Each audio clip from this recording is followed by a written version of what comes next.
And yesterday on the programme we were doing an introduction to speed reading. And, talking about introductions, hello, I'm Peter Stewart. Peter Stewart in real life. Tweeter Stewart on Twitter. I said Twitter. Thank you, TWEETERSTEWART.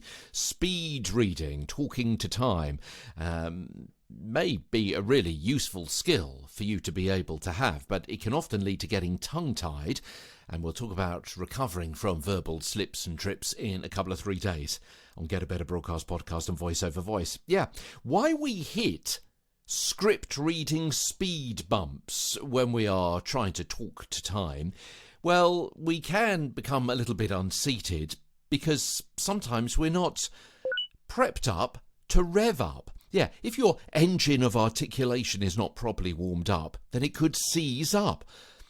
On TV dance shows, neither the pros or the celebs go straight onto the floor and perform. Athletes don't just put on shorts and sprint. You have to gear your speaking gear into gear. Go back and listen to our previous podcasts on exercises to go through, various hums and glides, which are your equivalent of a practice lap. Oh, and did I mention to top up with oil? Or in this case, for a vocal performer, that of course is likely to be water instead. Being unfamiliar with the road ahead. Yeah, do you think racing car drivers' first knowledge of the circuit is the first lap? Of course not. They study it before they arrive, watch performance of other drivers on that course, take the car for a few spins around so they can feel the bends and the chicanes and the cambers. And similarly, you need to know the script.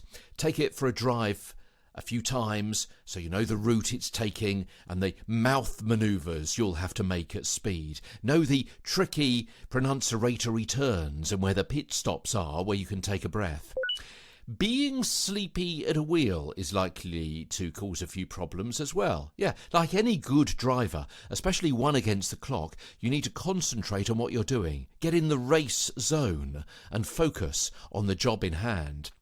Watch out for those punctuation potholes. These could be littered throughout the route ahead. It may be that even though you're the main driver of the message, you'll have to fill them in yourself so you know where to lift and subdue the words, where to pause, alter your tone, or even change gear.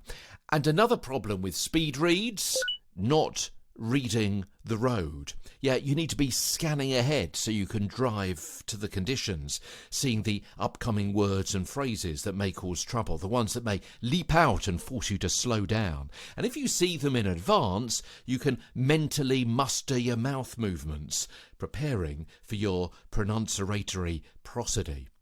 So those are some ways that you can avoid hitting script reading speed bumps on Get a Better Broadcast Podcast and Voice Over Voice. Tomorrow, talking to time as the show continues. From London, I'm Peter Stewart.